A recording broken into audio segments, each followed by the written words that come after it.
Boa noite a todos. Obrigada, Luiz.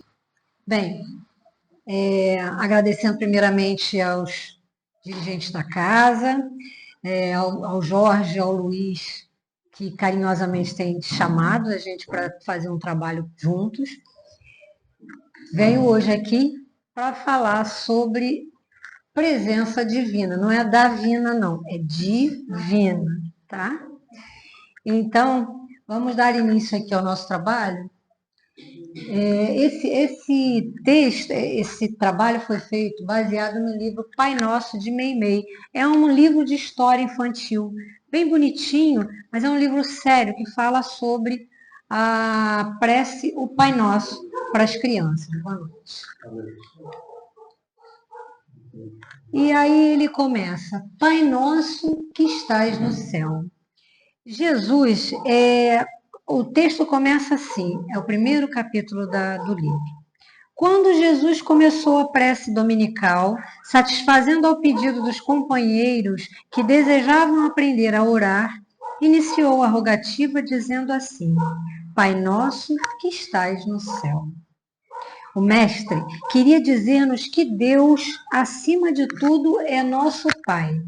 É nosso Pai só dele naquele momento? Não, é nosso Pai maior, né? É o nosso grande Pai.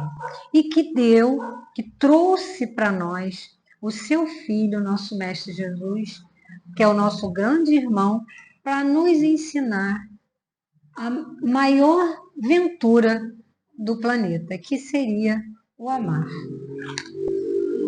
Ao dizer Pai Nosso, ele fala ali: Pai Nosso que estás no céu, em prece, Jesus queria nos dizer que Deus, acima de tudo, é nosso Pai. E todos nós formamos uma grande família, sendo Ele incluso como nosso irmão e mestre, né? Então, Pai Nosso, olha a grandeza dessa frase, né? Desse texto que fala sobre um ser que nós estamos inclusos em toda a sua beleza. Foi. E aí a gente vai falar sobre a existência de Deus. Todo mundo aqui conhece Deus? Todo mundo, né? E para vocês, o que seria Deus? Ele é um velhinho de barba grande, que anda com cajado, assim, deve ter Alzheimer ele, né? Porque é tão velhinho, né? Mas para quem tem essa imagem de Deus, é bonito, mas não é real, né? A gente sabe que Deus é uma força amorosa. Ele é um fluido cósmico universal e nós, seus filhinhos, estamos imersos dentro desse fluido. A maior maravilha que Jesus disse foi que nós podemos ser iguais a Ele. Então, nós somos tão grandes que podemos ser tão perfeitos quanto Ele. E para crer em Deus, basta que se lance o olhar sobre as obras da criação. O universo existe, logo tem uma causa. Duvidar da existência de Deus é negar que todo efeito tem uma causa e avançar que o nada pode fazer alguma coisa. Está lá no livro dos Espíritos. Então, a gente conhece muitas religiões e até agnósticos, materialistas. E aí eu vejo assim, como é diversa essa ideia de Deus. Mas, para a gente unificar todo esse sentimento de Deus, basta olhar a natureza. Nós aqui de Saquarema temos o privilégio de ver a grandeza que é Deus. A gente olha Deus no mar, nas florestas, nas pessoas. Isso tudo está imerso no fluido cósmico universal. E tudo isso é presente dele para nós, dizendo assim: olha, eu estou em todos os lugares ao mesmo tempo. Quando você está triste, olha para mim na natureza, eu vou estar olhando você. E essa é a maneira mais romântica, mas é a mais verdadeira de conhecer Deus. Os materialistas, eles não sabem o significado de Deus. E quando você pergunta assim, então como é que começou tudo isso? E eles não sabem responder. Eu conheço algumas pessoas que são ateus. E eles são físicos, inteligentíssimos.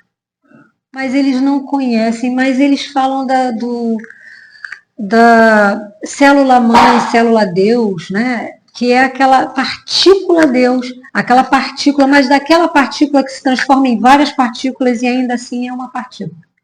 Então não tem um resumo de Deus na física, na química, na biologia. Mas se juntar tudo isso e olhar para o céu e olhar para fora, a gente está vendo Deus. A gente está vendo Deus numa criança que nasce, num idoso que se vai. É triste, mas ele também precisa ir. O tempo dele é curto no planeta e ele vai continuar caminhando. E é Deus que faz tudo isso dar certo. Vamos aos atributos de Deus. Está lá no livro dos Espíritos, no capítulo 1. Eterno, sem começo e nem fim. Deus é eterno. Nós não temos fim. Né? A doutrina ensina para a gente que nós somos imortais. Isso é maravilhoso, né? E o espírita tem o hábito de dizer assim, nessa encarnação eu não vou conseguir não, mas quem sabe na próxima. O espírito é muito esperto porque sabe disso, mas só que não. A gente precisa resolver nossas pendências. Deus não precisa. Deus é criador do céu e da terra. Deus é criador de tudo. Todas as religiões falam em Deus como nosso criador. E é verdade. Deus não tem forma. Imutável. Suas leis são soberanas. As leis dos homens, elas são mutáveis. Nós tivemos uma Constituição. Nós, volta e meia, estamos tendo PLs da vida. Estamos tendo projetos. Deus não. Deus mostra claramente aonde estamos caminhando. Basta que a gente consiga parar e pensar. Deus, ele faz com que tudo esteja certo dentro do correto. A natureza está aí, por exemplo. Ele é imaterial. Sua natureza difere da matéria. Não existe pegar Deus. Deus está em tudo. Deus é o ar que eu respiro, é a água que eu bebo, é a natureza que eu vejo, é o céu que brilha, as estrelas. É tudo. Ele não tem matéria. Deus não é físico. Se ele fosse físico, ele era imortal, mas ele teria um princípio. E ele não tem. Único, causa primária de todas as coisas. Essa é a pergunta número 1 do Livro dos Espíritos, né? O que é Deus? Não é quem é Deus. E os Espíritos falam pra gente. Causa primária de todas as coisas. Tanto assim que os Espíritos dizem muitas vezes que ainda não é possível entender Deus. Ainda somos limitados, até mesmo espíritos mais adiantados que conversam com a gente. Onipotente, suas leis estão contidas no universo. Ora, a gente está vivenciando aí um momento bem crítico, que são os cataclismos. Por que esses cataclismos, né? As suas leis são contidas no universo. Você estraga o universo por um lado, o universo te dá uma resposta por outro. Não é castigo, é resposta, é natural. Você vai fazer o carinho num cachorro, ele vai aceitar o carinho. Mas no momento em que você aperta a orelha dele, ele vai te morder. É uma ação que ele tem, é uma reação que ele tem àquela ofensiva que ele recebeu. Soberanamente justo e bom, Deus não pune, mas permite que colhamos os frutos de nossas ações, lei de causa e efeito. O que é isso? Na verdade, muitas pessoas falam assim, olha, eu estou passando por um momento, que castigo que Deus está me dando. Será? Não, não é um castigo. No pior objetivo que Deus tem para nós é o aprendizado. A gente, quando é criança, a gente sabe, a gente começa, vai andar de bicicleta. Quero andar de bicicleta. E aí ela vai, ganha a bicicletinha, mas ela não sabe andar.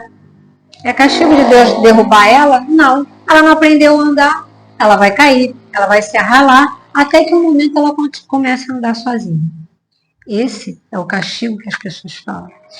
Também, não adianta nada você hoje tá aqui e você tá com o teu pensamento no vizinho que botou o lixo na tua porta, mas aquele cara, ele vai ver.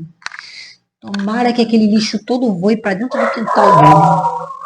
Aí dá uma chuva, cai tudo no teu quintal. Não é castigo de Deus. É você, com a tua energia, vibrando negativamente, que acaba atraindo para você as coisas ruins. E não precisa ser desse ou daquele. Eu hoje faço mal para Lamirão e amanhã eu recebo o mal dela. Ah, mas qual é a coerência nisso? Total. Porque ele não está nem sabendo que eu estou desejando mal a ele, que eu estou desejando mal a ele. E ele está lá. Ele está vivendo a vida dele. Mas para Deus, não. Então, em algum momento, isso retorna para mim. É um grande espelho chamado Deus. Presença divina. Aí vamos falar sobre a presença divina. Na natureza, a obra do Criador. Allan Kardec, em A Gênese, que se vê o artesão pela obra. A presença divina é percebida na harmonia e na inteligência que regem o universo. O que é mais interessante nisso tudo é que nada disso é estranho. O universo inteiro ele se adapta, ele vai se acomodando às situações. Hoje, o que era uma cratera, amanhã uma pedra é colocada naquele lugar e aí vira um caminho. Ou amanhã tem uma queimada naquele morro e amanhã faz um veio e vira uma nascente. Tudo isso é providencial. Isso contando com a nossa mãozinha, sempre destruindo as coisas. Imagina os riachos que vão saindo do seu curso normal e alcançando novos cursos. Hoje, quando você amputa um membro qualquer, o teu organismo ele vai se adaptando àquela nova situação. Embora você sinta coçar o seu dedo do pé que você amputou, você sente essa circulação correndo no teu corpo como se você estivesse com aquele pé presente. Isso tudo é natureza, é o universo dizendo para a gente o quanto Deus é bom. Quando a gente perde alguém, é muito triste, é verdade. Mas aquela criatura que a gente perdeu, se a gente for analisar um pouco de fora da situação, muitas vezes aquela criatura ou estava num sofrimento atroz, ou estava numa situação degradante, onde ela mesma se sentia constrangida. Ora, o melhor, muitas vezes, não é aquilo que a gente chama de milagre da vida. Não é você conservar aquele ser que está em sofrimento. Muitas vezes, ele melhorar é seguir o caminho dele no plano espiritual, ter uma nova oportunidade, descansar e tratar aquele mal que veio de outras e outras encarnações, como a gente ouve muito nas mesas mediúnicas. No infinitamente grande, na precisão da órbita dos planetas e na imensidão das galáxias, na beleza da natureza. Vocês já viram um céu estrelado numa noite de verão sem nuvens? É maravilhoso. É lindo, ainda mais com essa praia, na beira da praia, o céu tá limpo, a onda tá batendo bem rasinha, você olha para o céu, aquela lua linda refletindo na praia e o céu tomado de estrelas. Minha nossa, não tem visão mais bonita do que essa. Ou então, aquele sol brilhando, as crianças brincando no parque, os idosos também fazendo seus exercícios. Os amigos, gente, olha como é bom ter amigos. amigos que a gente conhece muito, amigos que a gente conhece pouco, amigos que a gente conhece agora, quando a gente senta no ônibus e fala assim, bom dia, tá tudo bem com o senhor? Amigos. Amigos não são só esses que a gente tem do lado esquerdo do peito, não. A gente faz amigos todos os dias. E todos os dias são dias para fazer amigos. Porque nós não somos uma família. É natural que a gente faça amigos. Mas a nossa família é o nosso calcanhar de Aquiles. Dentro da nossa família, a gente tem muito mais dificuldade do que fora. E aí, esse é o exercício. Eu conheço alguém, eu trato alguém aqui do lado de fora, chego em casa mal-humorado, em algum momento eu paro para pensar, meu Deus, eu tratando bem o cara lá na rua e aqui eu estou falando mal com a minha mãe. É horrível isso, né? Olha o aprendizado de Deus. No infinitamente pequeno, na complexidade de uma célula, na perfeição de uma semente que germina ou no instinto de proteção dos animais. Por lógica, onde quer que haja um mecanismo inteligente que não seja a obra do homem, ali está a assinatura da inteligência suprema. Aí a gente vai se reportar Tatiana Coelho de Sampaio, da UFRJ, uma bióloga que estudou a polilaminina, uma proteína derivada da placenta humana. Estou colando aqui porque eu não decorei isso não, tá? Esse estudo da Tatiana reconheceu uma reversão a casos de lesões de medula óssea. Há medulas recentes, lesões recentes de medula óssea, mas já é um grande começo. E foi por acaso que ela conseguiu descobrir isso. E olha quanta coisa boa vem atrás, através desse reconhecimento. Porque com isso, embora ela não tenha luz e cor, como muitas coisas bem menores têm, ela vai continuar trabalhando em cima. E quem sabe a gente com lesões graves não consegue reverter também o quadro, ou pelo menos minimizar as dores, porque eu tenho uma cirurgia de coluna e eu sei muito bem o que é parar de andar. E hoje eu ando. Imagina a um tetraplégico. É bem mais difícil. E quem sabe em algum momento essas pesquisas não desenvolvem tanto ao ponto de haver a cura para lesões medulares graves como a tetraplegia. Não só isso, existem outros casos biológicos que precisam ser tratados com atenção. Nós agora temos a IA. A IA é uma ferramenta tecnológica que traz muitas descobertas, mas ela ainda está sendo mal usada pelo homem, que está trabalhando contra ele mesmo. Mas um dia, esse planetinha de provas e expiações vai se transformar em mundo de regeneração. Aí sim, a gente vai poder usar todas essas ferramentas em favor de nós mesmos. A presença divina na consciência, o templo interno. Esta é talvez a forma mais íntima de perceber Deus. Segundo o Livro dos Espíritos, na questão 621, as leis de Deus estão escritas na consciência. O senso moral, aquela voz interior que nos inclina ao bem e nos faz sentir desconforto diante do erro, é a presença das leis divinas em nós. E na intuição, momentos de inspiração, paz profunda ou aquela força inesperada que surge em meio a uma crise, são reflexos da conexão da nossa alma com a fonte criadora. Bom, seria isso, né? Essa conexão de Deus, né? A nossa voz interior, é Deus que está aqui dentro.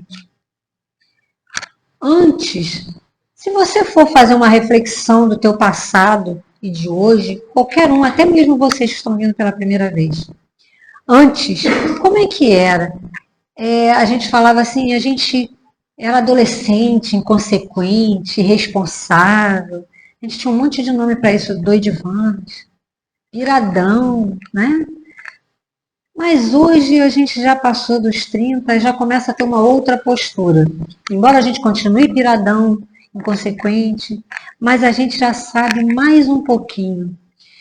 E aí, quando a gente faz alguma coisa que a nossa consciência grita, por exemplo, vamos botar no carro, dirigindo no trânsito nervoso, todo mundo xinga todo mundo e tudo mais. Aí você toma uma fechada. No começo, você acelerava o carro e até o cara fechava ele e ia embora. Hoje, primeiro, você pode tomar um tiro. Né? Você pode tomar um tiro. E depois, quando você, não só você pensa na consequência disso, quando você está voltando para casa e você tem um filho pequeno, ou você tem uma pessoa que vai estar te esperando, até mesmo um cão, você já vai pensar duas vezes. E não só isso. Quando você pensa em revidar, você fecha os vidros do carro, eu faço às vezes isso, fecha os vidros do carro, pensa, aí para, aí abre os vidros do carro, pronto, passou. Você mudou, eu mudei, eu não vou mais atrás, até porque eu tenho medo, mas eu mudei porque aquela pessoa, eu já entendo que ela não chegou no aprendizado que eu cheguei. A minha consciência está dizendo assim, você quer isso para você, esse aborrecimento? Você quer voltar para casa? Então é melhor você pensar. Isso somos nós conosco, a nossa consciência. Por outro lado, na intuição. Quem aqui nunca ouviu assim um pensamento, vamos dizer um pensamento, assim, tem uma festa para ir e aí de repente, nossa, não estou a fim de ir. Quem não? Quem nunca? Aí você insiste e acontece alguma coisa. Essa é a tua intuição. Nós não somos sozinhos.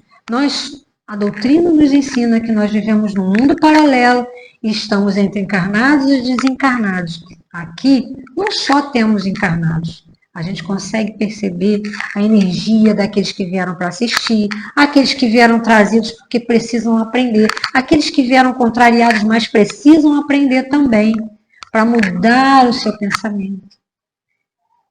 Não é por acaso que vocês estão sentados aí ouvindo isso. É porque vocês precisam pensar.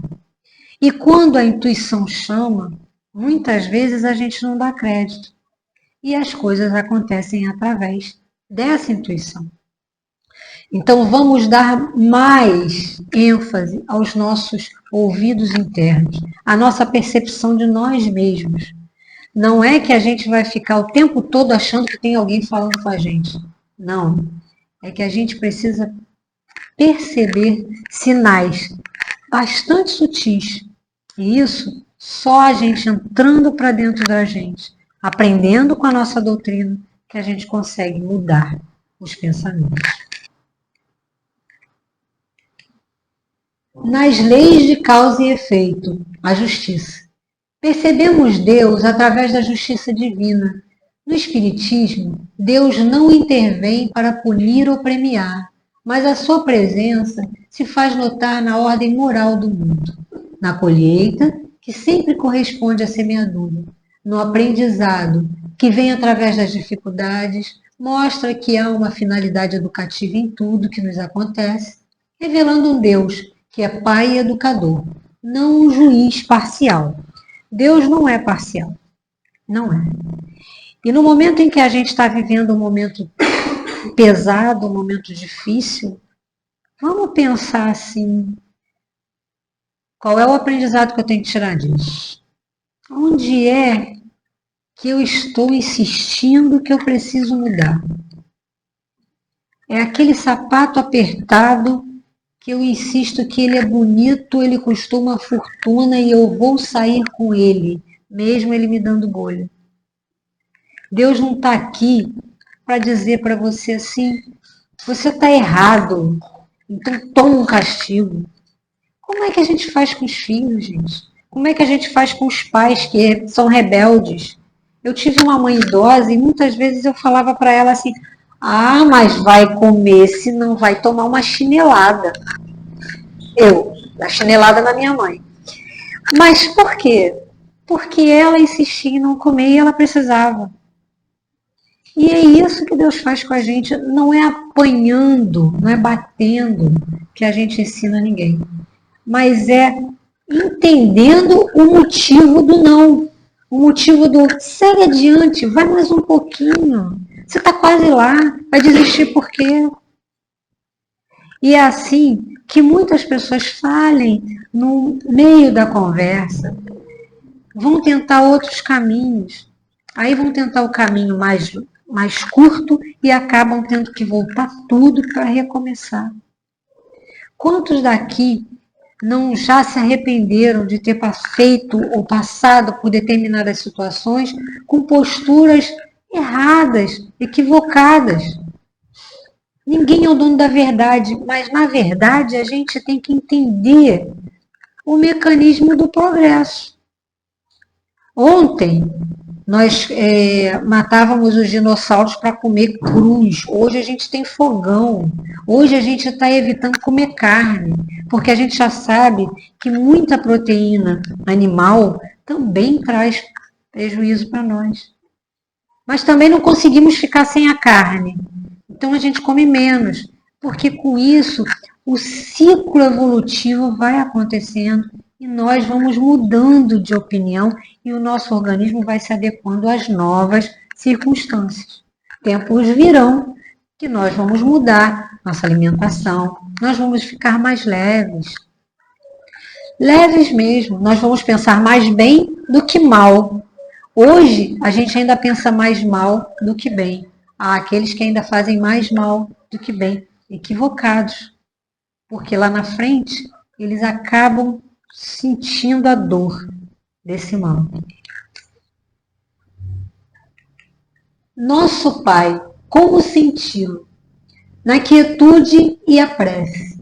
Ao silenciar o barulho do mundo, fica mais fácil perceber a vibração divina que nos sustenta. Na caridade, ao ajudar alguém, você se torna um instrumento de Deus. Nesse momento, é comum sentir uma alegria profunda, que é a própria presença divina agindo por seu intermédio. E no estudo, quanto mais entendemos como o universo funciona, ciência e filosofia, mais admiramos a inteligência que o sustenta. Como é que vocês sentem Deus? Alguém arrisca a falar alguma coisa de como sente Deus agindo? Alguém arrisca? Não? Nossa, ninguém sente Deus? Ou está tão colado com Deus, está tão juntinho com Deus que nem percebe que ele está caminhando. Né? Pois é, porque Deus faz tudo para nós. Até mesmo a gente se omite um pouquinho para dizer assim, mas Deus proverá. Proverá nada se eu não trabalhar. Ele vai dizer assim, aí tem uma enxada ali. Quebra o galho, capina ali para mim. Isso é Deus. Deus não, ele carrega a gente no colo, carrega sim. Mas ele também quer ver o nosso esforço. A gente só passa na escola quando a gente estuda. A gente só faz pós-graduação quando a gente se dedica. A gente só chega num pós-doc quando a gente pesquisa. E é isso que a gente faz aqui. Muitas vezes a gente erra tentando acertar. Mas quando a gente desiste, joga a toalha, cansei, não quero mais fazer, é a hora que a gente vai provar o gostinho amargo do não querer fazer. Preguiça, má vontade, deixar para amanhã, a procrastinação, são mais chagas que a gente precisa vencer. Alguém procrastina. Eu também procrastino, não fique triste. Eu também procrastino. Mas a procrastinação, muitas vezes, é a fuga de você com você mesmo. Muitas vezes, procrastinar é o medo do resultado. O resultado é bom. O resultado sempre é bom. Mas, muitas vezes, a visão que a gente tem não é que é bom. Quando a gente procrastina, e aí a gente consegue passar daquilo ali, consegue resolver, errado. Mas a gente aprendeu que não é daquele jeito, aí a gente vai fazer o jeito certo. Aí a gente vai começar a sentir motivação para fazer do jeito certo. E é aí que a gente continua. Procrastinar não é errado, não é vergonhoso, é o medo. Mas se a gente não tiver medo, como é que a gente vai caminhar? A gente não pode ter medo excessivo. E também não é estufar o peito e dizer que eu sei tudo, porque não sabemos. Quando a gente se propõe a estar desse lado de cá, a gente estuda bastante. E muitas vezes a gente erra na proposta. Muitas, mas muitas. Mas por quê? A gente precisa acertar. Em algum momento a gente acerta. E a gente não está de todo errado. E aí, quando a gente fica quieto, num momento bem triste, bem desesperador, a gente fica quieto e a gente faz assim: ai meu Deus, me socorre. Essa é uma prece. Quantas vezes a gente fala, ai meu Deus, e a gente é socorrido? Se a gente for prestar atenção, todas as vezes que a gente viveu um momento muito crítico e que bastou a gente fazer isso, a gente teve um resultado. Uma ação que chega, alguém que vem trazendo uma resposta, alguma coisa acontece. Mas a gente não percebe. Né? Então, quando a gente fica quieto dentro de nós mesmos, fazendo uma prece que não é uma prece escrita, é uma prece: oi Deus, eu estou aqui, me ajuda, eu estou precisando de ajuda. Sempre a gente vai ter o acolhimento, até porque nós não estamos sozinhos. Nós estamos com uma série de amigos espirituais que estão doidos para a gente olhar para o lado e falar assim: você chegou, vem aqui, me ajuda, quebra meu galho. É isso. O plano espiritual, ele não está aqui a passeio, eles não são superiores a nós, eles sabem um pouco mais que a gente porque eles têm uma visão privilegiada. Mas eles estão aqui para crescerem com a gente. Há pouco tempo eu fiz uma palestra sobre os animais. E os nossos animais, eles vêm nos ensinar a amar, gente. A amar os nossos animais. Aquele que a gente chama de nossos irmãos menores. É por isso que a gente se apega a um cachorrinho, a um gatinho, a um passarinho. Com isso a gente aprende esse mecanismo de amor. Muitas pessoas que não gostam de ninguém gostam de um animalzinho. É isso.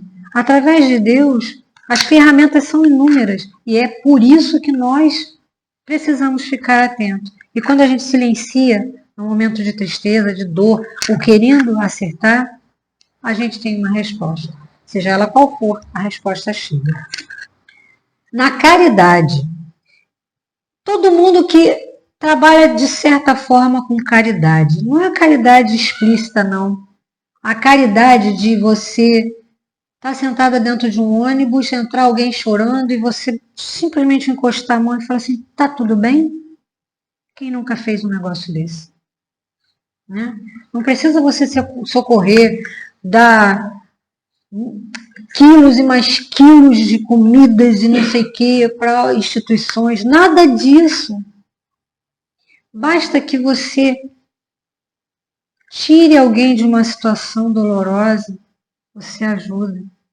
Faça alguém rir no momento que ele está muito fechado. Isso é caridade.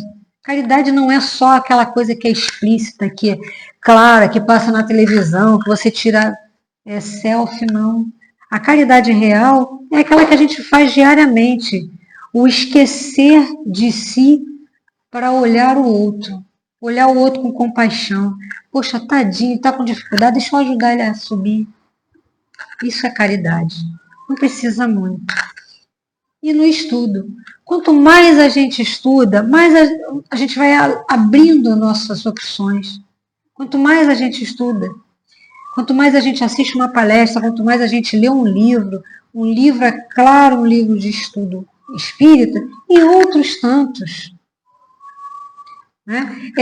Eu tive a oportunidade, eu tenho a oportunidade de ter como companheiro um professor muito querido, que é um chefe meu, Ele é católico. Ele comprou o livro Papa Francisco. E eu sempre tive muito carinho por aquele padre. E volta e meia a gente conversa sobre o Papa Francisco. Eu sou espírita, e daí? E ele fala algumas passagens de Francisco, ele fala algumas coisas que Francisco falava, e eu fico assim impressionada. Porque a quantidade, parece que Francisco era mais espírita do que católico. E quantos são aí missionários que estão em outras religiões fazendo isso? É estudar, é querer saber. Não é saber superficialmente. Eu posso decorar o livro inteiro dos Espíritos, dizer que no capítulo tal, no item tal, é isso que está escrito. Eu não sei fazer isso, tá?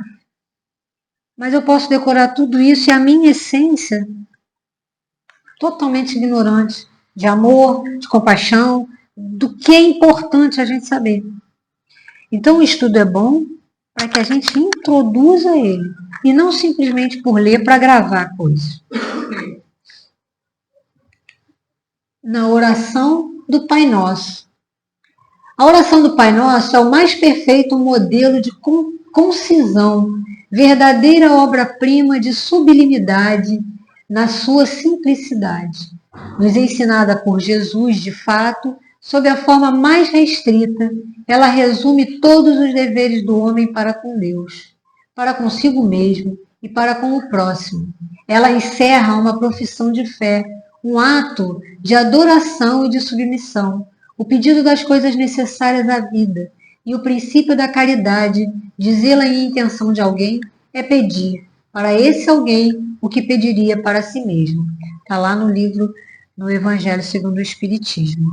Como é que é o Pai Nosso, né? Pai Nosso que estás no céu. O que ele quer dizer com o céu? O céu é todo o firmamento. São as diversas galáxias. E não é no céu, é nos céus. Em todas as galáxias, em todos os céus. Ele está dentro, nós estamos contidos nessa força amorosa. Santificado seja o teu nome. De fato, ele é o nosso grande mestre, o nosso Pai. Santificado seja esse nome, que nos traz a maravilha que é ser encarnado num planeta de provas e expiações, sujeito às intempéries da vida, mas também sujeito ao progresso. Venha a nós o vosso reino.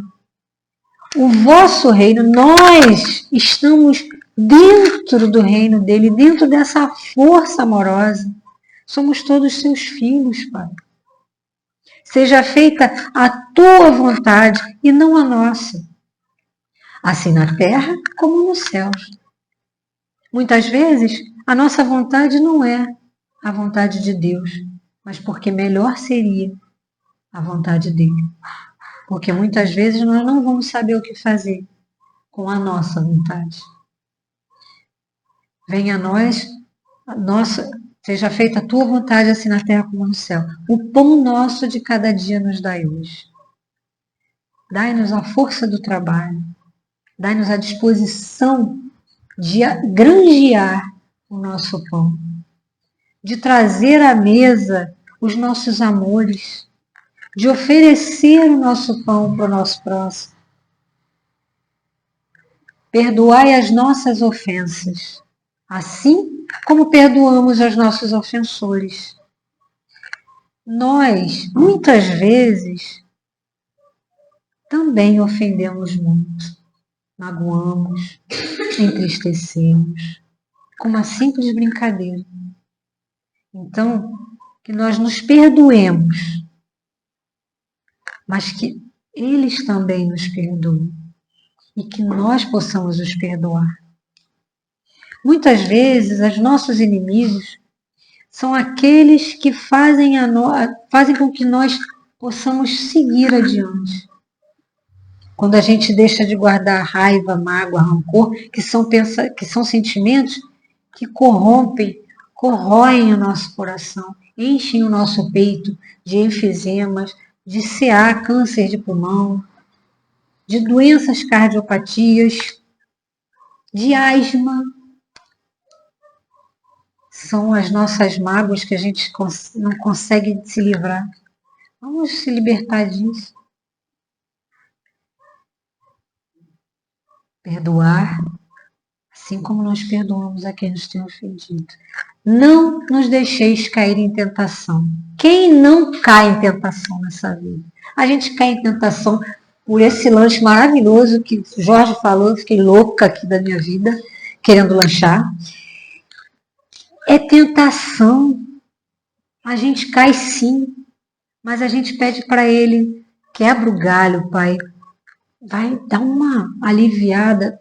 Finge que não está vendo nesse momento de pecado, nossa.